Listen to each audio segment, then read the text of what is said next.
You're listening to GotTechED the Podcast with your hosts, Eric Geis and Nick Johnson.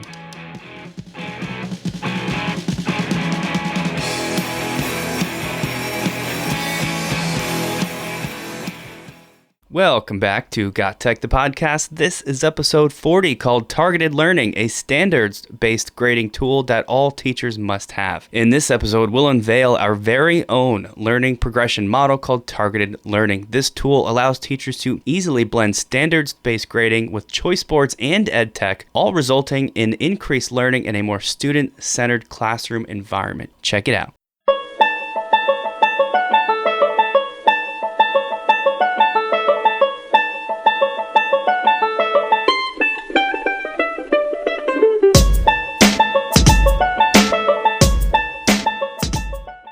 We are back with episode 40. This will be our last episode of the summer. Yeah, I can't believe it. It's been a great summer, but I'm really excited to get back and sort of start up school time again, get thinking, get those creative juices flowing, use some of the ideas that we've learned about and talked about over the summer. And I'm extra excited, not only because it's episode 40, we get to start a whole new set of numbers here, also because in this episode, maybe for the first time, definitely the first time in a while, we get to bring something to the table for our listeners that is completely and totally new. Nobody's ever heard about it before because it's created and developed by yours truly, the GotTechED team. So I think this is going to be a good one, guys. That's the first time that you've ever called us a team. Thanks, buddy.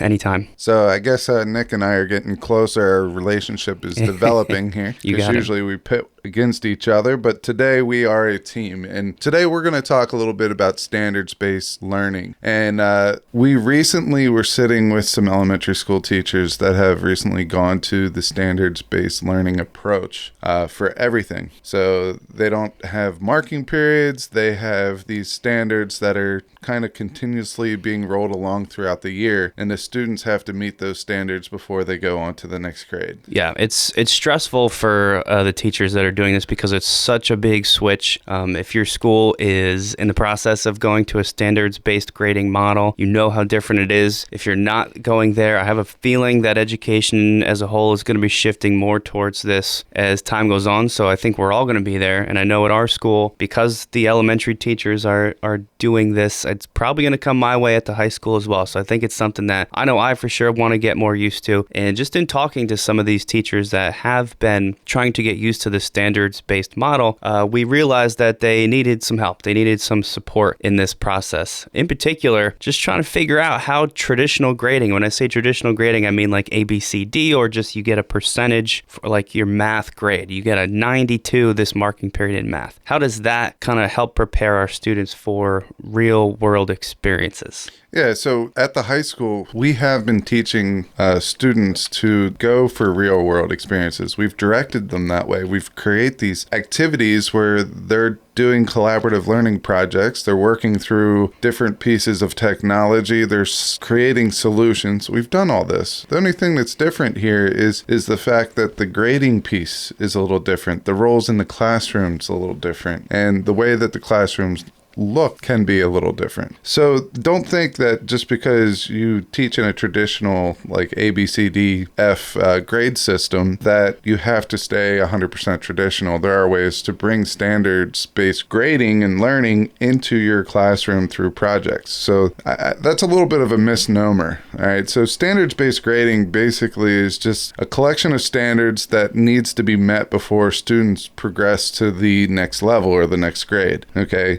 And everything's based on the standards, okay? We're no longer taking the student, giving him a percentage, and then comparing him or her to other members of the class to see how he or she is doing. What we are doing is we're taking the previous version of that self, getting that baseline data, and then comparing it to a later version of that person and seeing how much they progress. Right. I think a good way to understand a standards-based grading style is to just put it side by side. And you can do a quick Google and find tons of, probably an image search is the best way. But one thing that I always bring up is just compare it to, like I just said, if you think about traditionally, you would get a grade in math. So you get, I don't know, like I said before, 92%, that's your math grade. That 92% doesn't really tell you a whole lot. It doesn't tell that student a whole lot about what they did, because that 90 or 92% came from a ton of different skills and tests and quizzes and worksheets. So in the standards-based style, instead of just saying you get a 95 at the end of marking period 1, there's a whole list of standards within your math.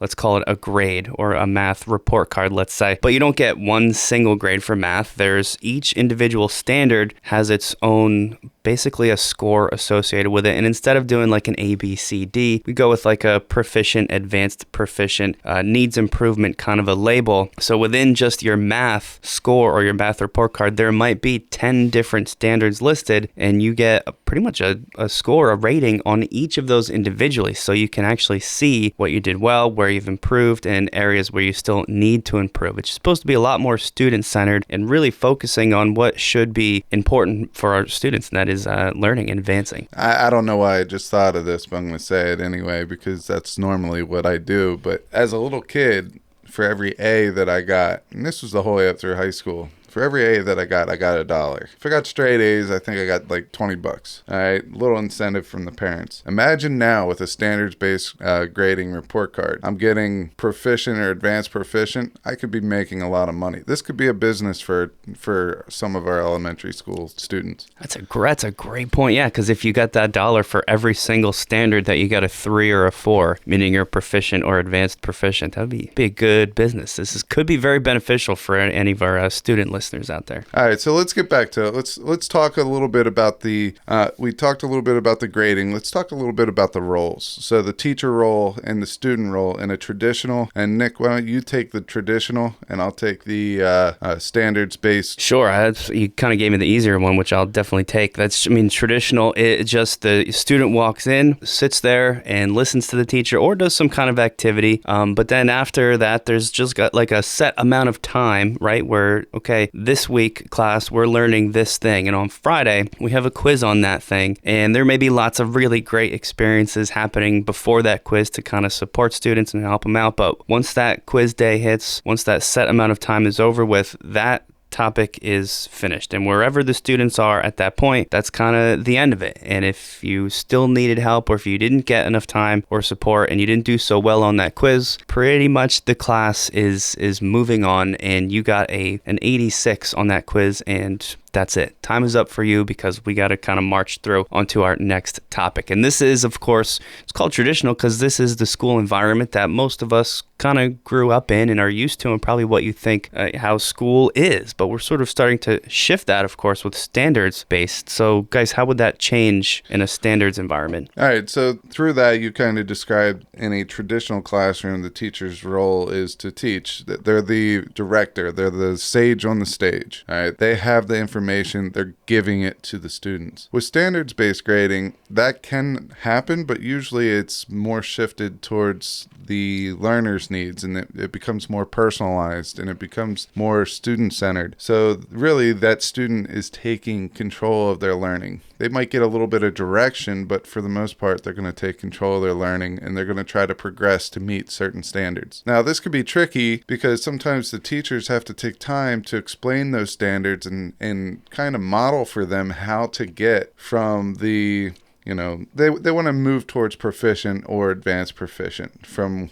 whatever term that you say is at the beginning, whether this is baseline, whether it's unsatisfactory for that standard, we want to get there. So in the traditional, the teacher is the sage on the stage. On the standards-based grading, they tend to take a back seat a little bit and become the facilitator, the curator. They have several roles there. The students, they're going to take control of their learning. They're not going to be passive. They're going to be active in their learning. So as far as the roles there, that's kind of the differences between the two. But let's go straight in, and we talked grading already, A, B, C, D, F versus just getting a 3 or a 4.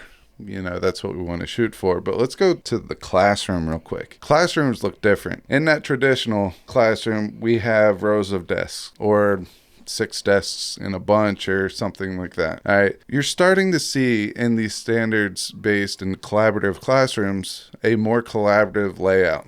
Whether it's flexible seating is what they call it, where some people have couches in their classroom. There's different size tables, different size chairs, just a more comfortable environment that allows students to collaborate and move around a lot. And that's very important in the standards-based and student-centered classroom. Right. So here, imagine this, kind of why we need this sort of change in classroom environment. Let's say we're an elementary, I'll keep going with math here, elementary math teacher, and there's one of the standards that I'm supposed to teach, let's just say is, if from the student perspective, it might be something like, I can find the product of a 2-digit number. So we're multiplying 2-digit numbers. That's what we want their students to know. That's the standard. So the whole progression start to finish in this new classroom environment is the students learn the new skill, just like they always have, whatever method that's going to be, whether the teacher's up there talking or a video or whatever else. But the difference with standards-based grading is they learn that new skill, then they get to practice the skill. As they practice the skill, they're making mistakes. They're getting time to analyze and fix those mistakes themselves. Once they feel like they get it, they get to take a quiz on that skill, a formative assessment that doesn't probably count for anything at all. They're just doing it to kind of see where they are. And that's the kind of, you have to show your students how to work through this new process because they're used to a quiz being the end. Well, quiz is just kind of what you do along the way to see what you still need to improve on. So you take the quiz, you make more mistakes, you ask for help, you keep analyzing and fixing mistakes and kind of like this loop, and you can re-quiz yourself and do these formative tests as many times as you need until at the very end, once the student is sure that they've mastered it or they feel like they have, they can finally do something to demonstrate that mastery, some kind of end product. So we need this sort of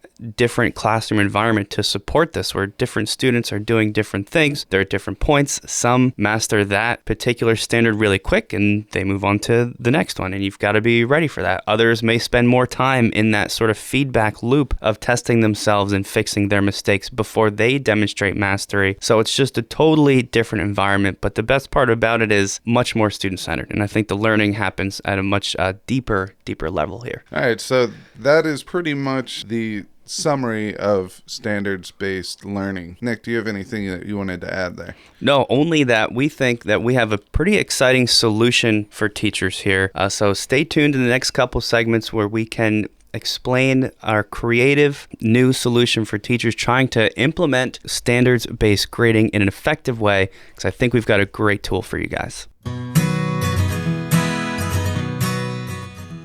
You can follow GotTechED outside the podcast at gottech.com or on Twitter at WeGotTechED. So we've been teasing this new tool that we've developed for teachers that are trying to implement a standards-based grading style in their classrooms. And finally, we're going to sort of wrap up the whole episode in one big giant segment that is jam-packed with EdTech and ideas to incorporate with this new style. It's called Targeted Learning, and I think it's probably one of the most helpful things that we've come up with so far. It's pretty new. I've only used it myself a couple times in my own classroom, but I've seen some pretty exciting things happen with it, and I'm really excited to share it today. Really quickly, though, before we get into targeted learning, pretty much what we're about to walk through is a progression that would happen in a standards-based classroom, and one way that you might incorporate this progression through a choice board. So we're going to be talking a lot about choice boards, and I just want to make sure that everybody listening is familiar with those first. It's really nothing fancy. It's just a grid. Imagine a bingo board or a tic-tac-toe board. They can be paper, they can be digital. The whole idea is each square on the grid has a different option that a student can do. You might ask them to do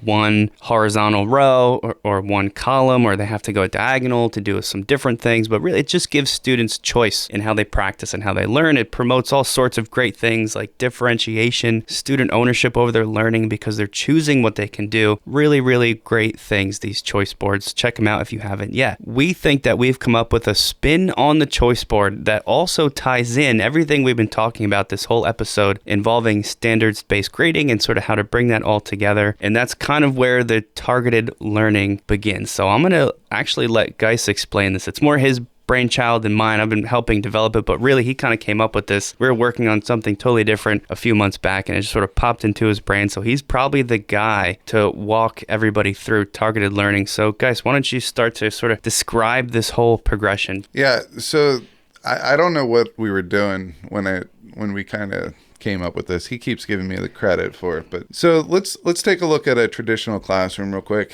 We we have a progression that we get into, or a pattern that we get into pretty much every day. Students come in, they do some type of intro activity, question of the day, do now, whatever. You go and you do the meat of the lesson, and then at the end there's a concluding activity like an exit slip or a walk out the door. So that's the progression for a traditional. But when you look at standards-based learning, that progression doesn't carry over, because a traditional lesson may last one day, where a standards-based learning lesson could last a week but cover a variety of different standards. And also another thing is it's usually at the student's pace, because it's more student-centered or personalized. So I wanted to come up with a progression that fits in the standards-based learning model. And we use the choice board to house this progression. But really, it's research, it's formative assessment, summative assessment, and then based on how they did with that summative assessment, they reach that target goal.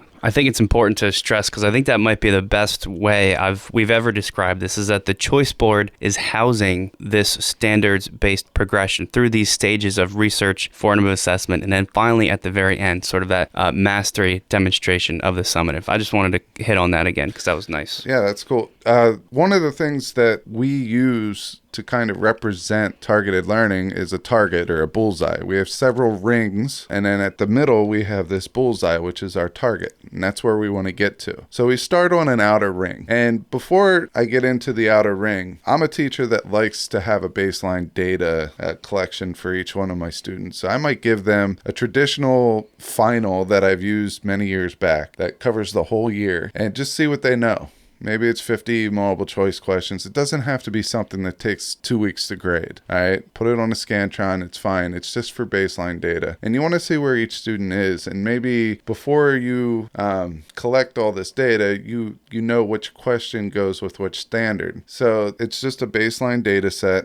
And I do that at the beginning of the year. Some teachers like to do that at the beginning of each teaching topic. But if you're doing a standards-based grading through and through, you're not doing traditional at all. I don't see how that fits in other than at the beginning. So that is something that I want to do. I want to get a baseline data set, however you want to do it. It doesn't matter. But our first ring, as we're going into the bullseye, is research. Research to me is giving the students resources to collect data, or collect knowledge on a topic or a standard. So we need to give them the tools to be able to progress to the next stage, which is seeing how much they know through formative assessment. So really, we're talking about the target, this idea of a target, which is just a visual aid almost for the whole process. At the center of the target is the standard, the one particular standard that we want our students to master. And you're just like you do if you were to, any target represents, you're sort of working inwards towards that bullseye being the standard that we want the students to learn. And that outer ring, of course, is the all-important research phase, gathering knowledge, giving students, and that's where the choice board really comes in, giving them different options for how to gather knowledge, because of course, as we know, not all students learn the same way. And of course, we think that technology can play a really big role here when it comes to this research phase, especially if you're trying to give students different options for how to access this new information related to the standard. So we just kind of threw together some different options that teachers could use when they're building that research phase of their targeted learning. And probably the simplest one is just a video, of course. If you've got your own maybe screencast that you've put together explaining a different topic, you could make one of the grids on your targeted learning choice board. Simply watch this video, maybe offer some guided notes for those students that need it. Or how about a thing link? Thing link, one of our favorite tools. It applies in so many different areas. Find an image, annotate that image with different things that the students can click on to learn whatever they need to learn. An ed puzzle, a Wakelet. Maybe you've curated some different resources on a Wakelet board and you just put the link for that and you have your students kind of work through whatever you put together on the Wakelet board. One of my favorites that I'm just starting to get more into, insert learning, where you actually take a web page and it lets you embed additional content and your own questions and your own information on a existing web page. What an awesome way to have your students research and gather information. And of course, TESTeach, TESTeach, another one of our favorites, where you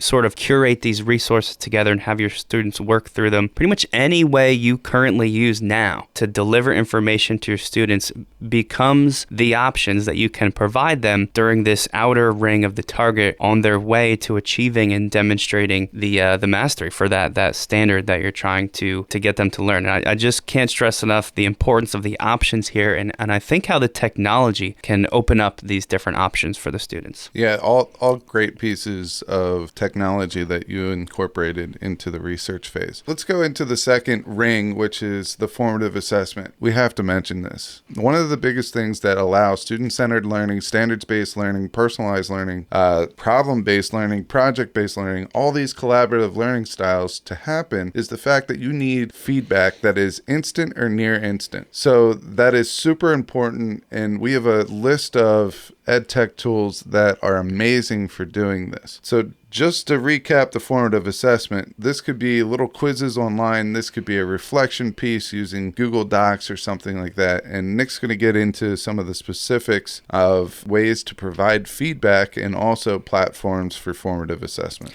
Yeah, and I think you touched on something there which I want to hit on again too. It's important to realize that while we are starting in the outer ring and sort of working inwards towards that bullseye, the standard, there's a lot of bouncing back and forth that can happen between the outer ring, the research ring, and the second ring in the formative ring, because of course, let's say you require your students to choose one of the options for research, and one of the students chooses, well, I'm going to watch the YouTube video. I think it's going to be the fastest and easiest. They watch it, okay, I get it. They move into the second phase, the formative assessment, where there's still multiple options there. Side note, we didn't get into that too much, but they choose to say complete a Google Forms quiz. And that Google Forms quiz has been created by you to sort of let the students know which questions they got right, which ones they got wrong. And they do terrible. Out of 10 questions, they only got 2 of them right. Oh my God, I don't understand. This is so hard. What am I going to do? What you do is you analyze. And this is where you have to sort of teach your students about the process. You say, okay, look at those ones you got wrong. Make a mental note of it. Go back to that outer ring. Go back to that research phase. All you did is look at that one YouTube video. You got some stuff out of it. You didn't get everything. So go pick something else. Check out the website link with the insert learning additions and see if that fills in any gaps for you. Then you go move forward again into the formative assessment a second time, a third time. They can do this as often as they want, choosing different options every single time. And that's where the choice board comes in. And I think it's just the options there really helps to illuminate this whole process, especially for your kids, because they'll see, oh, I don't have one shot at this. I can do this as many times as I need. And it just kind of really, like I keep saying, it emphasizes the importance of what should be most important in the classroom, and that's just learning the skills. So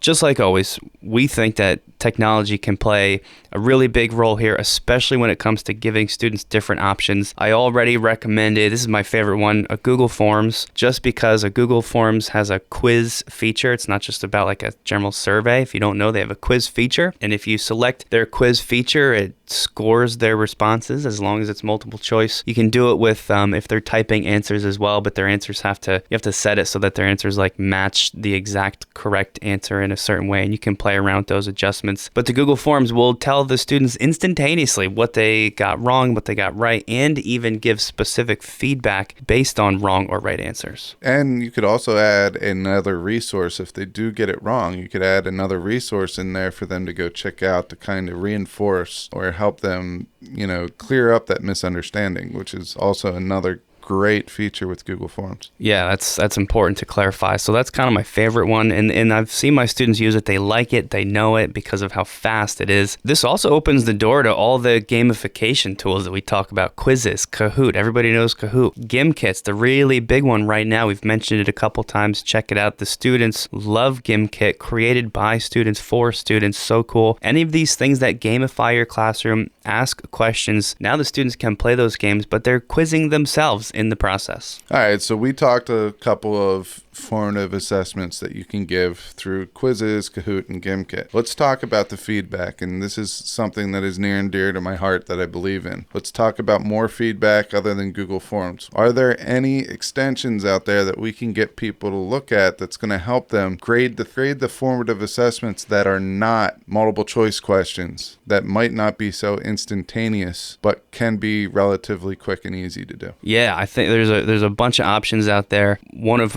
my favorites, and I know you've got one that you like a little bit more, but that's Checkmark. Checkmark makes for really super easy grading when students are submitting written work. So this would be something that you, like you said, you can't do a multiple choice. So maybe the students submit like a little paragraph, right? And you still want to give them this really fast feedback, but now you've got 24 different paragraphs to read and you're trying to push out these, responses and let the students know where they're understanding and where they're not. Tools like Checkmark, it's a Chrome extension that sort of pops up this little window when you highlight in the Google Doc, and it's really just canned comments. And it has some built in, but you can create your own canned comments as well. So, there's certain things you're probably going to see over and over and over from your students, common mistakes. You can make that a canned comment. So all you do is highlight their text, one click, and it automatically drops your canned comment in there for the students to see. They can see those comments that you've made and resolve them just like they would do with any other Google Doc. All right, so one great thing about Checkmark is that it's free. I have an extension that I like even more.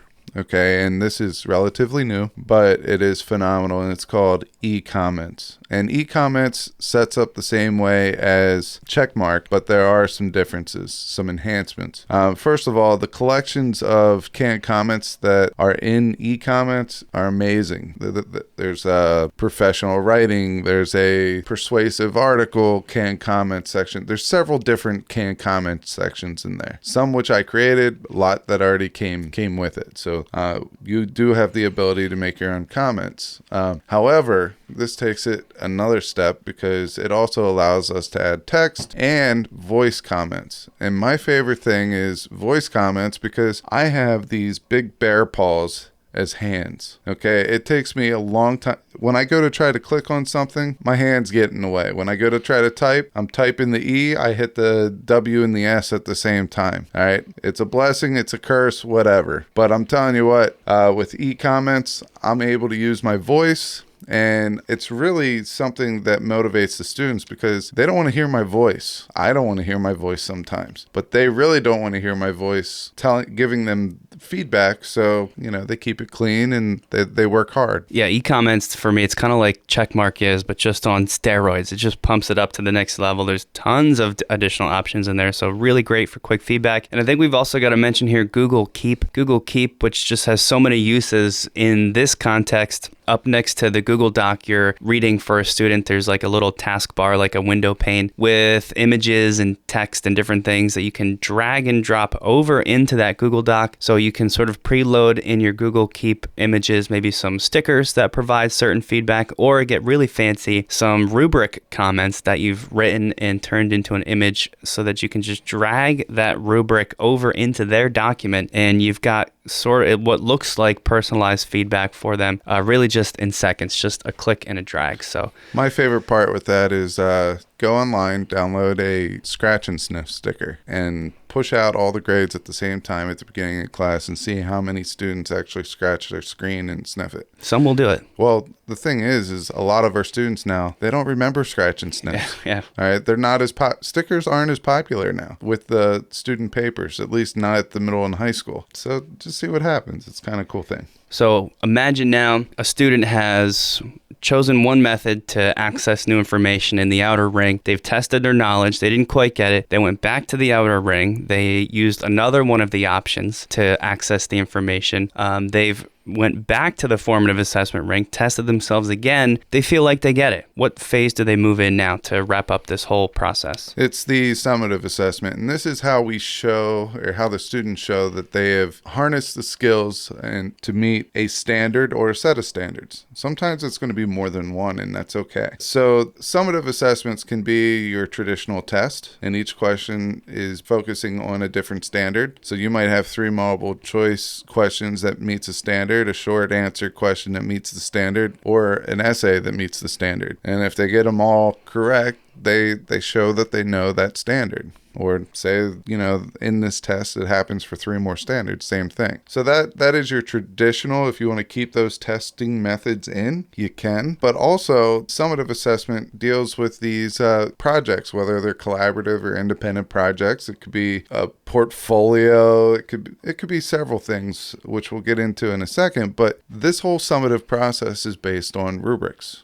And basically, R4 is our advanced understanding on the target goal. R3 meets the goal. The 2 approaches the target goal, and the 1 means that the student does not meet the target goal. My favorite thing about this whole thing is that even here in this summative assessment phase, where in your traditional classroom, it's just a test, or maybe a project at the end, but it's just that one thing. Okay, class, we're doing this. But here in the targeted learning choice board, as they move to that bottom, those lower levels, the summative assessment levels, they've got options there too. There may be a traditional test or quiz for students that feel they can, show their understanding well in that scenario. But there's also an option for them to do a written work, an option for projects. And the written work and the projects, of course, all with that 1, 2, 3, 4 rubric level that kind of shows them maybe where they're at in this progression, rather than just this one choice for traditional test taking.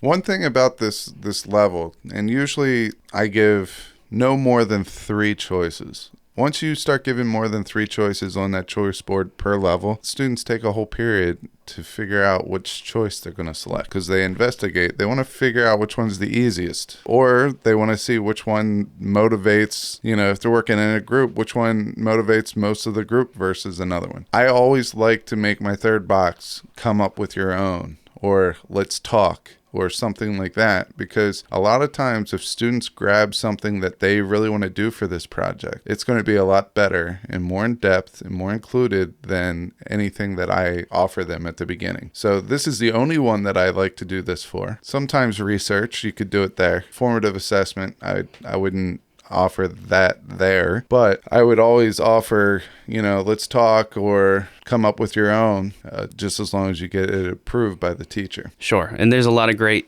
tech out there for when you're making the rubric that your students are going to use, things online like Rubric Maker, Quick Rubric, and of course, we already mentioned Google Keep, where you can turn that rubric into an image and maybe different images for different scores, so you can really quick and easily drag those rubric scores into the student document. And even here at this summative phase, maybe more than anywhere else, there's so much great ed tech that can kind of help bring these different options to light for your students. If you're doing a traditional test or quiz, even there you could use Google Form to make that test or quiz, only this time the score counts in some way. If you're doing a portfolio where they sort of gather and show the different ways that they've learned, you can have them build a digital portfolio where the different things that they've made are present on a Google Sites, or maybe Weebly, just 2 different options for building a website where the students can put the stuff that they know. I even thought you could open up a student Wakelet board where they bring in different resources that they've created and drop them into the Wakelet. That also opens it up for review by the rest of the class. Could be pretty cool. Maybe you want your students to do a presentation as one option. So they build some Google Slides, a PowerPoint, make it professional with Prezi, or go to Slides Carnival to make sure it looks really good. eMaze is another one that we've talked about for really exciting, really professional looking presentations. You can have them build an ebook. There's Google Slides. That would probably be the easiest way to do that. When you make your slides, of course, you publish it as a PDF.